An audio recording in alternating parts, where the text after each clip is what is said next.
아니, 그런 규정이 있지는 않습니다. 그런 규정이 있거나 어제 뭐 그런 보도가 나왔던데 그 보도는 뭐 제가 나눈 대화가 아닌데요.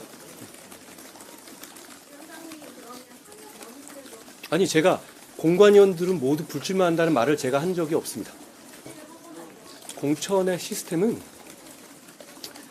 룰이 정해져 있고 그 룰에 맞출 겁니다. 그리고 우리 공천은 과정도 공정해야 하고, 그리고 그것과 마찬가지 비중으로 이긴 공천, 설득력 있는 공천을 할 겁니다. 공천은 공관위원장과 제가 직접 챙길 겁니다. 네, 위원장님, 그 공관위 보도자료에 부위원장 인선 내용이 없던데 혹시 추가 인선 계획은 있으신가요? 공관위의 부위원장이? 부위원장이 꼭 필요한가요?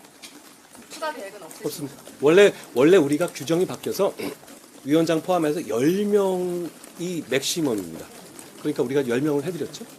저희가 부산에서 정말 잘하려고 하고 그럴 것이라는 것을 알아주시기를 바랄 뿐입니다. 제가 우리 당의 승리를 위해서 좀 이점이 있습니다. 저는 이 당에 아는 사람이 없습니다. 그리고 당 외에 있는 사람을 아는 사람이라고 밀어줄 정도로 이렇게 멜랑콜릭한 사람도 아닙니다. 우리가 이기는 공천, 설득력 있는 공천, 공정해 보이는 공천, 실제로 공정한 공천을 할 겁니다. 그렇기 때문에 어떤 방침, 예를 들어서 몇 선 이상은 나가라. 저는 그런 것은 상황에 따라 그렇게 일률적으로 말할 문제는 아니라고 생각해요. 출마하셔서 이길 수 있는 분, 출마하실 명분이 우리 당에게 있는 분들, 그런 분들은 나가셔야 합니다. 출마하셔야 합니다. 불출마하셔야 할 분들도 있을 수 있겠죠. 그런데 그것을 어떤 일률적인 기준으로 나누는 식으로 하는 것은 그건 저는 적절하지 않다고 생각합니다. 그 기준을 사심없이 정할 겁니다. 위원장님, 10명 중에 위원장님 포함 국회의원은 입법부는 법률을 만드는 곳입니다. 그러니까 법률 전문가가 배제돼야 될 이유는 없습니다. 실제로 보면 많은 율사들이 있죠. 그리고 민주당의 공관위원회에서도 상당수가 있으신 것 같은데요. 그러니까 그 전문성을 파악해서 정확한 어떤 틀에서 할 수 있는 분들, 그런 분들을 모신 것이고, 특별히 뭐 법률가라서 배제하거나 특별히 법률가를 넣거나 하는 식의 고려는 하지 않았습니다. 유일준 변호사 같은 경우는 말씀하신 부분도 고려했습니다. 이렇게 우리는 짧은 시간에 좋은 공천을 해야 되는 그런 제약을 갖고 있는 조직이잖아요.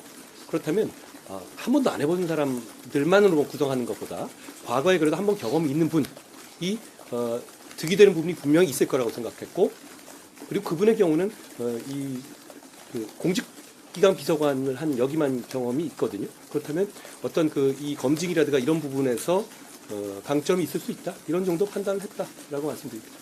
원내 구성은 이철규 기준으로 원내 구성은 혹시 좀 어떤 구성으로? 다양한 구성을 한 건데요. 장동혁 사무총장님은 어떤 계파에 속해 계시지는 않고, 우리 당에 계파가 있는지는 모르겠습니다. 저는 모르겠어요. 다양한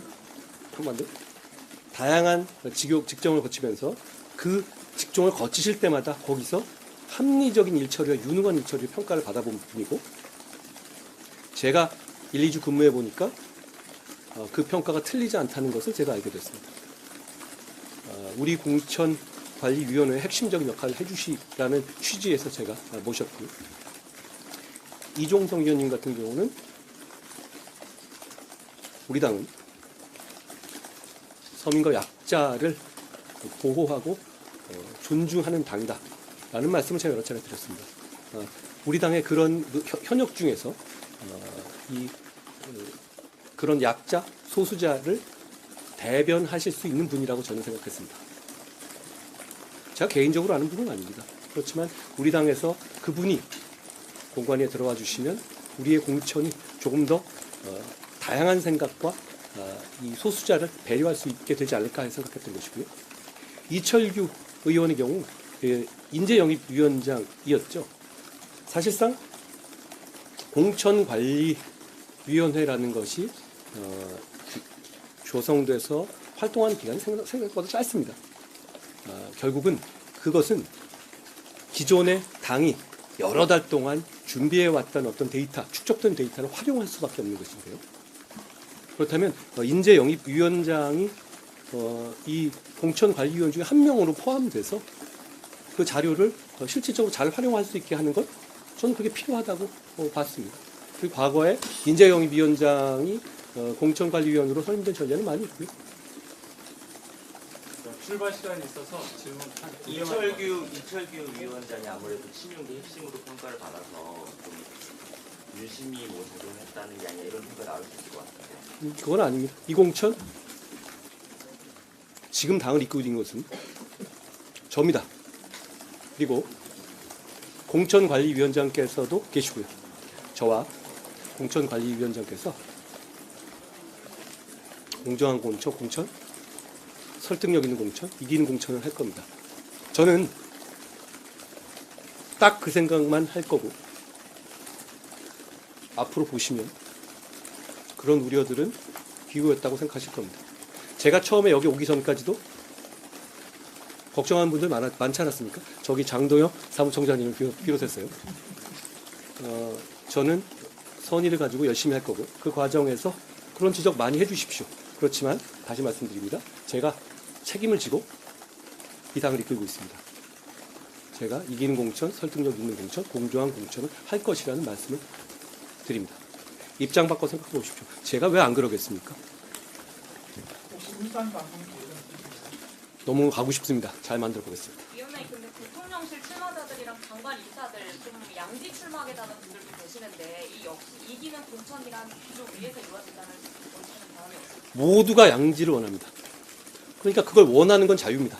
그렇지만 우리 당은 이기는 공천, 국민의 설득력 있는 공천, 국민들이 보시기에 책임 있는 사람들이 헌신한다는 생각을 가지실 수도 있는 그런 공천을 하기 위해 노력할 겁니다. 아직 공천 작업은 시작된 바가 없습니다. 그 외에 여러 가지 이런 일이 있을 때 여러 가지 의견들은 있을 수 있습니다. 원래 세상엔 의견은 많은 법입니다. 다만 제가 말씀드린 원칙에 따라서 저는 최선을 다할 것이라는 말씀을 드립니다. 공관위원 중에서 제가 아는 분들 별로 없습니다. 뭐 원래 저는 항상 제가 알았던 분들과 일하는 것보다 훌륭하다고 정평난 분들과 새롭게 일하는 것을 좋아합니다. 그게 더 효율을 내기가 좋다고 생각합니다. 우리는 공적 일을 하는 사람들이니까요. 예, 이제 다시 시간이. 제가 아까 그 비대위에서 말씀드렸다시피 이게 이제 저는 이제 우리의 공약은 이렇게 준비될 겁니다. 우리 보통 지금까지는 서울의 공약이 있었고 지역 공약이라고요. 지역에 대한 어떤 지역 차별을 해소하는 그런 얘기가 있었잖아요.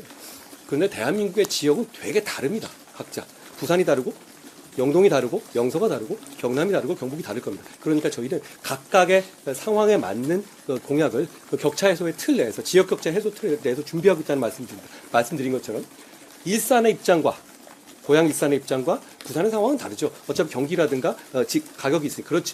그렇지만 역시 대통령께서 말씀하신 취지는 지금까지 막혀있던 어떤 그런 부분을 해소하는 것이 필요하다는 그런 말씀입니다. 그런 정신을 저희 잘 감안해서 부산에 잘 맞는 정책을 내도록 하겠습니다. 이분이 거짓말하는 분이 아니라서요. 고맙습니다. 고맙습니다.